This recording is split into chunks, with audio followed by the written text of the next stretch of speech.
Hello again, guys. This is Mr. Stein, the host of your channel. Hope you guys are all doing well. Yes, I'm wearing a goofy hat because my hair is getting a bit long, so I put on a goofy hat. I'm in a goofy mood, what can I say? Gee, guys.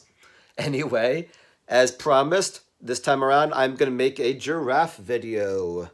How to make a giraffe as requested. Send in your requests and I'll get to you guys as fast as I can. I've got about 10 or so on the list currently, not including the ones I've already made and this one as well. So, a giraffe, as you can see, is a little bit tricky.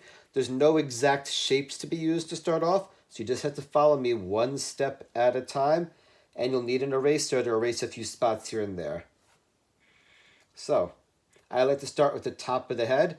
My giraffe is going to be as tall as the paper, and he's going to disappear before he finishes his legs because he's that tall. So I'm going to start with the top of the head. So I'm kind of going to add a bit of that curve right there.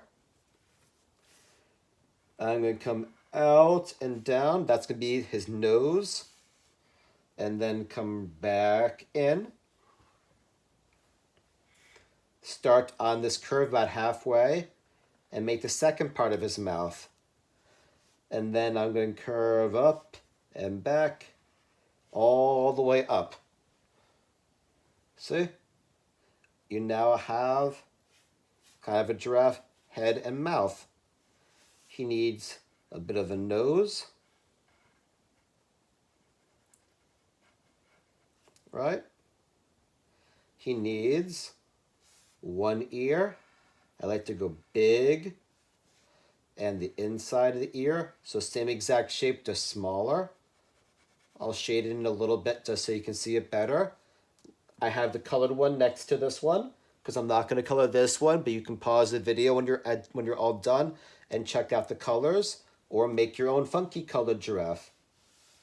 I'm going to make his ears, or sorry, in this case, kind of his antlers or horns. I don't really know what these are called, but I know he has ears and these. You can call them second ears, or you can look up what they're called and let me know, and then I will happily correct myself. Believe it or not, I do not know everything. I'm not a zoologist. A zoologist studies animals. I just love animals, but I don't study them for a living. So I've added a second ear, which is kind of like a football, but missing the other half of the point. So again, there's really no shapes. It's really just following step by step. So pause, take your time, look at the shapes, look at the angles, look at the sizes. You just have to take your time.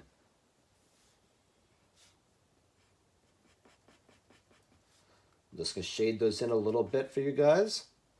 Now, he needs an eye, frowny, smiley, add the eyeball,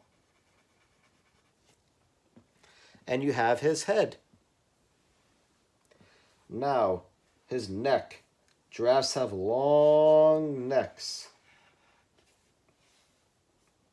One starts here, or one line I should say. The other line kind of follows this curve up here. Just continue the curve down. Now I'm going to give him a hint, or her, a hint of that front leg.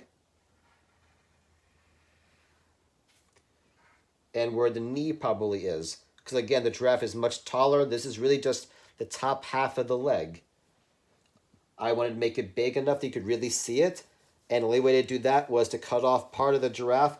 I figured it made more sense to cut off the legs than to cut off his head. I might scare a few kids if I had a headless giraffe. Kind of come down with bumps along the back, but don't go all the way to the bottom. Leave space for his funky tail. See?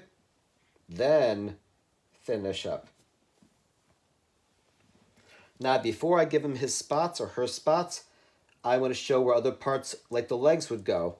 So up here, I'm going to curve around and disappear.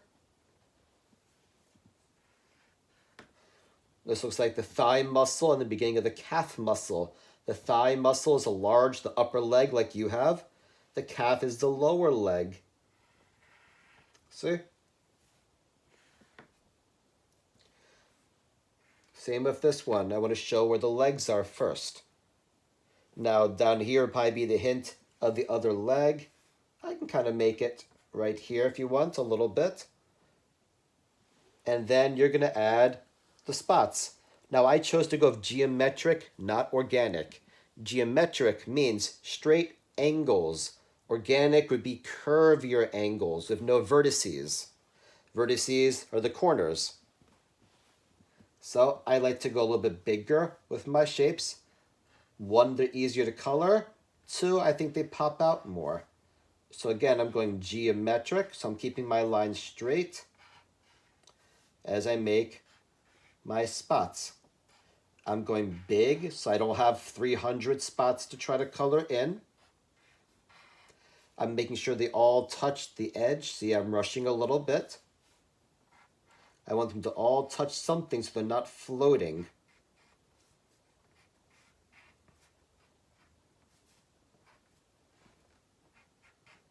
There's really no wrong way to do this part. You just gotta kind of be creative.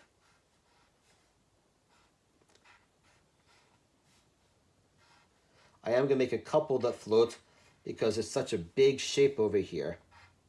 So these are gonna float in the end, but most of them did not.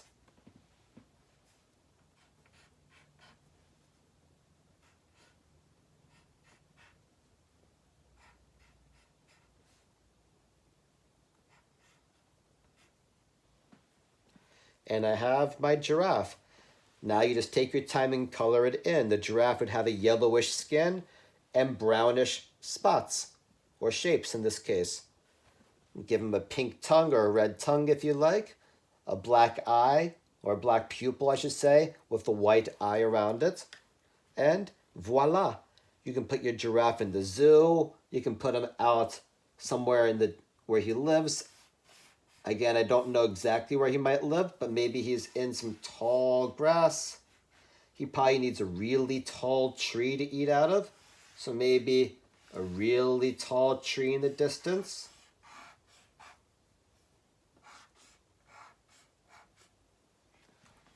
Maybe there's a sun in the sky. Maybe there's some hills in the distance. Be creative when you make your background. You guys know I like backgrounds. I don't consider this a complete picture until it has something in the background. Anyway, hope this helped you. Enjoy. Pause as many times as you need. Take your time. Control your hand. Send me your outcomes. Remember, I can't give you a grade if you don't send me the work. For all I know, you drew a polar bear in a snowstorm. Anyway, take it easy. This is Goofy, a.k.a. Daddy Shark, a.k.a. Mr. Stein, saying, see you guys soon.